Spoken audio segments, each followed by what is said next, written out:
Subscription के button को दबाइए और बेल आइकन पर क्लिक कीजिए ताकि आपको तमाम वीडियोस फौरन मिलती रहें और वीडियो पसंद आने की सूरत में इसे लाइक, शेयर और कमेंट करना मत भूलिए। ताइफ बड़ी खूबसूरत बस्ती हुआ करती थी। बागों की बस्ती थी, फूलों और फलों की महक से हवाएं मखमूर रहती थीं। ताइफ में जाकर दुखी दिल खिल उठते थे। ये जंगजू सरदारों की बस्ती थी। ये सकीफ जैसे ताकतवर कबीले का मरकज था। इस बस्ती के करीब इस कबीले की इबादतगाह थी, जिसमें सकीफ, हवाजन और चंद और कबाइल के देवता लात का बुत रखा था, जो बुत नहीं एक चबूतरा था। ये कबाइल उस चबूतरे को देवता कहते और उसकी पूजा करते थे। इस इबादतगाह में उनका काहिन रहता था, जिसे खुदा का और देवता लात का एलची समझा जाता था। काहिन फाल निकाल कर लोगों को आने वाले खतरों से आगाह कर दिया करता था। काहिन किसी खुशनसीब को ही नजर आया करता था। आम लोगों को काहिन नहीं, इबादतगाह के सिर्फ मजावर मिला करते थे। काहिन को जो देख लेता वो ऐसे खुश होता था जैसे उसने खुदा को देख लिया हो। ताइफ क्योंकि उनके देवता का मस्कन था, इसलिए ये कबाइल का मुकद्दस मकाम था। एक ही महीना पहले ताइफ में जश्न का समा था। यहाँ के सरदार आला मालिक बिन औफ ने अपने कबीले जैसे एक ताकतवर कबीले हवाजन और कुछ और कबीलों के सरदारों को बहुत बड़ी ज़ियाफत में मदऊ किया था। इलाके की चुनी हुई खूबसूरत नाचने और गाने वालियां बुलाई गई थीं। उनके रक्स ने तमाशाइयों पर वजद तारी कर दिया था। उस रात शराब के मटके खाली हो रहे थे। उस रात अहले सकीफ और अहले हवाजन ने अहद किया था कि वो मक्का पर अचानक हमला करके रसूल अकरम सल्लल्लाहु अलैहि वसल्लम और मक्का के तमाम मुसलमानों को हमेशा के लिए ख़त्म कर देंगे। इन कबाइल के एक ज़ईफुल उम्र सरदार दुरैद बिन अस्समा ने कहा था, उठो और लात के नाम पर हल्फ उठाओ कि हम मोहम्मद सल्लल्लाहु अलैहि वसल्लम और उसके तमाम पैरोकारों को, जिन्होंने मक्का के तमाम बुत तोड़ डाले हैं, ख़त्म करके अपनी औरतों को मुंह दिखाएंगे। मालिक बिन औफ, जिसकी उम्र अभी 30 साल थी, जोश से फटा जा रहा था। उसने कहा था कि कबाइल का मुतहिदा लश्कर मक्का में मुसलमानों को बेखबरी में जा दबोचेगा। उस रात मालिक बिन औफ, दुरैद बिन अस्समा और दूसरे कबीलों के सरदार काहिन के पास गए थे। काहिन से उन्होंने पूछा था कि वो मक्का के मुसलमानों को बेखबरी में दबोच सकेंगे और क्या उनका अचानक और गैर मुतवक्के हमला मुसलमानों को घुटनों बिठा सकेगा। काहिन ने उन्हें यकीन दिलाया था कि देवता लात ने उन्हें आशीर्वाद दिया है। काहिन ने बड़े वसूख से कहा था, मुसलमानों को इस वक्त पता चलेगा जब तुम्हारी तलवारें उन्हें काट रही होंगी। अब एक ही माह बाद ताइफ का हुस्न उदास था। बस्ती के माहौल पर खौफ और हरास तारी था। अपने देवता लात की आशीर्वाद से और काहिन की यकीन दहानी से सकीफ, हवाजन और दीगर कबाइल का जो लश्कर मक्का पर हमला करने गया था, वो मक्का से दूर हुनैन के मकाम पर मुसलमानों के हाथों पिटकर और तितर बितर होकर वापस आ रहा था। भाग के आने वालों में पेश पेश इस मुतहिदा लश्कर का सालार आला, जवां साल और जोशीला सरदार मालिक बिन औफ था। वो सबसे पहले इसीलिए ताइफ पहुंचा था कि शहर के दिफा को मजबूत बना सके। मुसलमान रसूल अकरम सल्लल्लाहु अलैहि वसल्लम की क़यादत में ताइफ की तरफ बढ़े आ रहे थे। ताइफ के लोगों, ताइफ की गलियों में घबराई घबराई सी आवाजें उठ रही थीं। मुसलमान आ रहे हैं, शहर का मुहासरा होगा, तैयार हो जाओ, अनाज और खजूरें इकट्ठी कर लो, पानी जमा कर लो। सबसे ज्यादा घबराहट मालिक बिन औफ पर तारी थी। उसे ताइफ हाथ से जाता नजर आ रहा था। उसे शिकस्त और पसपाई की चोट तो पड़ी ही थी।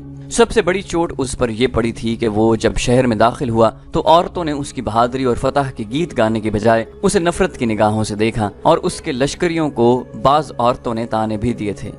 बीवियां और बेटियां कहाँ हैं जिन्हें तुम साथ ले गए थे? औरतें लश्करियों से तंजिया लहजे में पूछ रही थीं। बच्चे भी मुसलमानों को दे आए हो? ये भी एक ताना था जो औरतें उन्हें दे रही थीं। मालिक बिन औफ ने अपने सामने अपने नायब सरदारों और कमांदारों को बिठाया और उन्हें बड़े तेज तेज बोलते हुए कह रहा था कि दूसरे कबीलों को भी शहर में ले आओ, मुसलमान आ रहे हैं। मालिक बिन औफ ने जरा सा भी आराम न किया। आते ही ताइफ का दिफा करने में लग गया।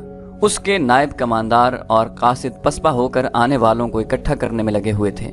आधी रात तक वो थक कर चूर हो चुका था। उसने अपनी सबसे ज्यादा हसीन और चहीती बीवी को अपने पास बुलाया। वो आ गई। क्या आपने हल्फ नहीं उठाया था कि मोहम्मद सल्लल्लाहु अलैहि वसल्लम और उसके तमाम पैरोकारों को, जिन्होंने मक्का के बुत तोड़ डाले हैं, खत्म करके अपनी औरतों को मुंह दिखाएंगे? बीवी ने कहा, आपकी फतह की बजाय माथे पर शिकस्त का दाग लेकर आए हैं। आपके हल्फ और अहद के मुताबिक मेरा वजूद आप पर हराम है। मालिक बिन औफ ने गुस्से से कहा, तुम मेरी बीवी हो, मेरी हुक्म उदूली की जुर्रत न करो। मैं बहुत थका हुआ हूँ और मैं बहुत परेशान हूँ। मुझे इस वक्त तुम्हारी ज़रूरत है। बीवी ने कहा, आपको मेरी ज़रूरत है, लेकिन मुझे एक गैरतमंद मर्द की ज़रूरत है। مجھے اس مالک بن عوف کی ضرورت ہے جو یہاں سے عہد کر کے نکلا تھا کہ مسلمانوں کو مکہ کے اندر ہی ختم کر کے واپس آئے گا۔ کہاں ہے وہ مالک بن عوف؟ وہ میرے لیے مر گیا ہے۔ اس مالک بن عوف کو میں نہیں جانتی جو اپنے قبیلے اور اپنے دوست قبیلوں کی ہزاروں عورتوں اور ہزاروں بچے اپنے دشمن کے حوالے کر کے اپنی خوابگاہ میں آ بیٹھا ہے۔ وہ ایک عورت سے کہہ رہا ہے کہ مجھے تمہاری ضرورت ہے۔ اس حسین عورت کی آواز بلند ہو کر جذبات کی شدت سے کانپنے لگی۔ وہ مالک بن عوف کے پلنگ سے اٹھ کھڑی ہوئی اور کہنے لگی، آج رات تمہاری کوئی بیوی تمہارے پاس نہیں آئے گی۔ آج رات تمہاری کسی بیوی کو ان عورتوں کی آہیں اور فریادیں چین سے سونے نہیں دیں گی جو مسلمانوں کے قبضے میں ہیں۔ تصور میں لا ان عورتوں کو، ان نوخیز لڑکیوں کو جنہیں تو مسلمانوں کے حوالے کر رہا ہے۔ وہ اب مسلمانوں کے بچے پیدا کریں گی، بچے جو ان کے قبضے میں ہیں وہ مسلمان ہو جائیں گے۔ مالک بن عوف تو خطروں میں کود جانے والا خود سر آدمی تھا۔ اس نے اپنے بزرگ اور میدان جنگ کے منجھے ہوئے استاد درید بن السما کی پند و نصیحت کو ٹھکرا دیا تھا کہ وہ عقل و ہوش سے کام لے اور جوانی کے جوش و خروش پر قابو پائے۔ اب وہی مالک بن عوف اپنی بیوی کے سامنے یوں سر جھکائے بیٹھا تھا جیسے دہکتے ہوئے انگاروں پر کسی نے پانی چھڑک دیا ہو۔ اس کی مردانگی ختم ہو چکی تھی، تمام مسلمانوں کو ختم کرنے گئے تھے مالک۔ بیوی اب اس طرح بولنے لگی جیسے اس کی نگاہوں میں اتنے جری اور بہادر شوہر کا احترام ختم ہو چکا ہو۔ وہ کہہ رہی تھی، مسلمانوں کو ختم کرتے کرتے تم مسلمانوں کی تعداد میں اضافہ کرائے ہو۔ کاہن نے کہا تھا کہ کون کاہن؟ بیوی نے اس کی بات کاٹتے ہوئے کہا، وہ جو مندر میں بیٹھا فالے نکالتا رہتا ہے۔ تم جیسے آدمی اپنی قسمت اپنے ہاتھ میں رکھا کرتے ہیں اور اپنی قسمت اپنے ہاتھوں بنایا اور بگاڑا کرتے ہیں۔ تم نے کاہن سے پوچھا نہیں کہ اس کی فال نے جھوٹ کیوں بولا؟ مالک بن عوف اٹھ کھڑا ہوا، اس کی سانسیں تیزی سے چلنے لگیں، اس کی آنکھوں میں خون اترنے لگا۔ اس نے دیوار کے ساتھ لٹکتی ہوئی تلوار اتاری اور بیوی سے کچھ کہے بغیر باہر نکل گیا۔ طائف میں رات تو آئی تھی لیکن وہاں کی سرگرمیاں اور بھاگ دوڑ دیکھ کر دن کا گمان ہوتا تھا۔ باہر سے خبریں آ رہی تھیں کہ مسلمان طائف کی طرف بڑی تیزی سے بڑھے چلے آ رہے ہیں۔ لوگ دفاعی تیاریوں میں مصروف تھے۔ سب سے بڑا مسئلہ خوراک اور پانی کا تھا۔ بہت سے لوگ پانی جمع کرنے کے لیے حوض بنا رہے تھے۔ مالک بن عوف ان سرگرمیوں کے شور و غل میں سے گزرتا چلا جا رہا تھا۔ لوگ اتنے مصروف تھے کہ کسی کو پتہ نہ چلا کہ ان کے درمیان سے ان کا سالار اعلیٰ گزر گیا ہے۔ عبادت گاہ میں وہ کاہن جس نے کہا تھا کہ ثقیف اور حوازن مسلمانوں کو مکہ میں بے خبری میں جالیں گے، گہری نیند سویا ہوا تھا۔ اسے جگانے کی کوئی جرت نہیں کر سکتا تھا۔ وہ عبادت گاہ کے کسی اندرونی حصے میں سویا ہوا تھا۔ عبادت گاہ کے مجاور بیرونی کمرے میں سوئے ہوئے تھے۔ انہیں کسی کے قدموں کی آہٹ سنائی دی۔ یہ ان کے فرائض میں شامل تھا کہ کاہن کے کمرے تک کسی کو نہ پہنچنے دیں۔ 2-3 مجاور اٹھ کر باہر آ گئے۔ ایک کے ہاتھ میں مشل تھی۔ مالک بن عوف، ایک مجاور نے مالک کے راستے میں آ کر کہا، کیا قبیلے کا سردار نہیں جانتا کہ اس سے آگے کوئی نہیں جا سکتا؟ ہم سے بات کر مالک بن عوف۔ اور کیا تم نہیں جانتے کہ ایک سردار کا راستہ روکنے کا نتیجہ کیا ہو سکتا ہے؟ مالک بن عوف نے تلوار کے دستے پر ہاتھ رکھ کر کہا، میں کاہن کے پاس جا رہا ہوں، کاہن کے قہر کو سمجھ مالک۔ ایک اور مجاور نے کہا، کاہن جو اس وقت تمہیں سویا ہوا نظر آئے گا وہ لات کے حضور گیا ہوا ہے، اس حالت میں اس کے پاس جاؤ گے تو… مالک بن عوف ایسی ذہنی کیفیت میں تھا جس نے اس کے دل سے کاہن کا تقدس اور خوف نکال دیا تھا۔ ایک تو وہ بہت بری شکست کھا کر آیا تھا، دوسرے اس کی بیوی نے اسے دھتکار دیا تھا جسے وہ دل و جان سے چاہتا تھا۔ اس نے مجاور کے ہاتھ میں پکڑے ہوئے مشل کے ڈنڈے پر ہاتھ مارا اور اس کے ہاتھ سے مشل چھین کر کاہن کے کمرے کی طرف چلا گیا۔ مجاور اس کے پیچھے دوڑا لیکن وہ کاہن کے کمرے میں داخل ہو گیا۔ کاہن مجاوروں کے شور سے جاگ اٹھا، اپنے کمرے میں مشل کی روشنی دیکھ کر اٹھ بیٹھا۔ مالک بن عوف نے مشل دیوار میں اس جگہ لگا دی جو اسی مقصد کے لیے دیوار میں بنائی گئی تھی۔ مالک بن عوف نے کہا، مقدس کاہن، میں پوچھنے آیا ہوں کہ تمہاری شکست کا سبب کیا ہوا؟ کاہن نے اس کی بات پوری کرتے ہوئے کہا، کیا میں نے کہا نہیں تھا کہ ایک حام کی قربانی دو؟ اور مقدس کاہن، مالک بن عوف نے کہا، تم نے یہ بھی کہا تھا کہ حام نہ ملے تو اپنے قبیلے سے کہو کہ اپنے خون کی اور اپنی جانوں کی قربانی دیں۔ تم نے کہا تھا کہ حام کی تلاش میں وقت ضائع نہ کرنا۔ تم نے کہا تھا کہ مسلمان لڑنے کے لیے تیار نہیں ہوں گے۔ کیا تو اپنے دیوتا سے باز پرس کرنے آیا ہے کہ دشمن نے تمہیں شکست کیوں دی؟ کاہن نے پوچھا۔ میں نے کہا تھا نا، پیٹھ نہ دکھانا۔ کیا تیرے لشکر نے پیٹھ نہیں دکھائی؟ تیرے لشکر میں تو اتنی سی بھی غیرت نہیں تھی کہ اپنی عورتوں اور بچوں کی حفاظت کرتا۔ میں پوچھتا ہوں تم نے کیا کیا؟ مالک بن عوف نے پوچھا، اگر سب کچھ ہمیں ہی کرنا تھا تو تم نے کیا کمال دکھایا؟ تم نے کیوں کہا تھا کہ مسلمانوں کو اس وقت پتہ چلے گا جب تمہاری تلواریں انہیں کاٹ رہی ہوں گی؟ کیا تم نے ہمیں دھوکہ نہیں دیا؟ کیا یہ درست نہیں کہ محمد صلی اللہ علیہ وآلہ وسلم سچے ہیں جس نے تمہاری فال کو جھٹلا دیا؟ اگر تم کاہن نہ ہوتے تو میں تمہیں قتل کر دیتا۔ اب طائف پر بہت بڑا خطرہ آ رہا ہے۔ کیا تم اپنے دیوتا کی بستی کو بچا سکتے ہو؟ کیا تم مسلمانوں پر قہر نازل کر سکتے ہو؟ पहली बात ये सुन ले औफ के बेटे, काहिन ने कहा। काहिन को दुनिया की कोई ताकत कत्ल नहीं कर सकती। काहिन की जब उम्र खत्म होती है तो वो देवता लात के वजूद में तहलील हो जाता है। तू मुझ पर तलवार उठा कर देख ले। और दूसरी बात यह है कि मुसलमान ताइफ तक पहुंच सकते हैं, यहाँ से जिंदा वापस नहीं जा सकते। जिस वक्त मालिक बिन औफ काहिन के कमरे में दाखिल हुआ था, उस वक्त किसी इंसान की शक्ल का एक साया इबादतगाह की अकबी दीवार पर रेंग रहा था।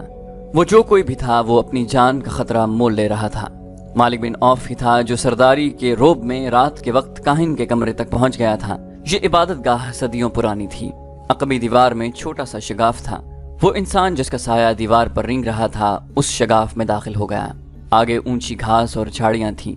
वो इंसान घास और झाड़ियों में से यूं गुजरने लगा कि उसके कदमों की आहट या हल्की सी सरसराहट भी सुनाई नहीं देती थी। वो घास और झाड़ियों में से गुजरकर उस चबूतरे पर जा चढ़ा जिस पर इबादतगाह की इमारत खड़ी थी। उस तरफ के दरवाजे के किवाड़ दीमक खुर्दा थे। वो इंसान खाए हुए इन किवाड़ों में से गुजरकर इबादतगाह में दाखिल हुआ। आगे तारीक गुलाम गर्दिश थी। उस इंसान ने जूते उतार दिए और दबे पांव आगे बढ़ता गया। इस घुप अंधेरे में वो यूं चला जा रहा था जैसे पहले भी यहाँ आया हो। वो गुलाम गर्दिश की भूल भुलैयों में से गुजरता काहिन के कमरे के नजदीक पहुंच गया।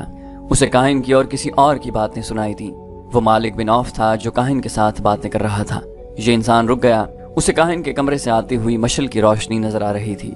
मालिक बिन औफ काहिन से इतना मरूब हुआ कि वो सर झुकाए हुए वहां से निकल गया। ये इंसान जो करीब ही कहीं छुप गया था आगे बढ़ा। काहिन दरवाजे की तरफ देख रहा था। उसकी आंखें हैरत से खुल गईं क्योंकि उसके सामने एक जवां साल लड़की खड़ी थी। इस लड़की को वो पहचानता था। ये वही यहूदी लड़की थी जिसे एक ज़ईफुल उम्र यहूदी काहिन के पास तोहफे के तौर पर लाया गया था और उस लड़की के साथ उसने सोने के 2 टुकड़े काहिन की नजर किए थे। ये काहिन का इनाम या मुआवजा था। काहिन ने उसे यकीन दिलाया था कि सकीफ और हवाजन के कबीले मुसलमानों को मक्का में हमेशा के लिए खत्म कर देंगे। उसने उस बूढ़े यहूदी से कहा था, देवता लात का इशारा कभी गलत नहीं हो सकता। बूढ़ा यहूदी उस यहूदी लड़की को काहिन के पास एक रात के लिए छोड़ गया था। ताइफ में वो इस खुशखबरी का मुंतजिर बैठा था कि सकीफ, हवाजन और उनके दोस्त कबीलों ने इस्लाम को मुसलमानों के खून में डबो दिया है। लेकिन हुआ ये कि मालिक बिन औफ सर झुकाए हुए ताइफ में दाखिल हुआ। फिर उसके लश्करी कदम घसीटते हुए 2-2, 4-4 की टोलियों में ताइफ में आने लगे। बूढ़े यहूदी की कमर उम्र ने पहले ही दोहरी कर रखी थी। मालिक बिन औफ को शिकस्त खुर्दगी की हालत में वापस आते देखकर उसकी कमर जैसे टूट ही गई हो। उसकी कमर पर आखिरी तिनका उस यहूदी लड़की ने रख दिया जिसे वो इनाम के तौर पर काहिन के हवाले कराया था। मैं हैरान हूँ कि तुम जैसे जहां दीदा बुजुर्ग ने धोखा खाया, लड़की ने उसे कहा था। मैं इस मकरूह काहिन के किसी एक लफ्ज पर यकीन नहीं किया। मुझे उस मकरूह काहिन के किसी एक लफ्ज पर यकीन नहीं आ रहा था। मैंने तुम्हारे हुक्म से अपनी इस्मत कुर्बान कर दी। मेरे हुक्म से नहीं, बूढ़े यहूदी ने कहा। खुदाए यहूदा के हुक्म से तुम्हारी इस्मत की कुर्बानी रायगा नहीं जाएगी। यहूदियों में ये रिवाज आम था जो अभी तक चला रहा था कि मैदान जंग में आने से गुरेज करते थे। वो ऐसी चाल चलते थे कि अपने दुश्मनों को आपस में लड़ा दिया करते थे। इसके लिए वो दौलत के साथ साथ अपनी बेटियों की इस्मत भी एक कामयाब हरबे के तौर पर इस्तेमाल करते थे। यहूदियों के माशरे और मजहब में इस्मत और आबरू की कोई कदर कीमत नहीं थी। लेकिन ये लड़की अपनी कौम से बहुत ही मुख्तलिफ साबित हुई थी। वो बूढ़े यहूदी पर टूट टूट पड़ती और कहती थी कि मुसलमानों का कला कमा हो जाता तो वो फख्र से कहती कि उसने इस मकसद के लिए अपनी इस्मत की कुर्बानी दी है। और वो ये भी कहती कि काहिन ने उन्हें धोखा दिया है। रात को जब बूढ़ा यहूदी गहरी नींद सोया हुआ था, ये लड़की उठी। उसने खंजर अपने तकिए के नीचे रखा हुआ था। उसने खंजर निकाला और अपने कपड़ों के अंदर छुपा लिया। वो दबे पांव बाहर निकल गई।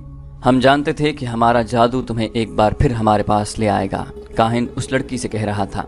आओ, दरवाजे पर खड़ी क्या कर रही हो?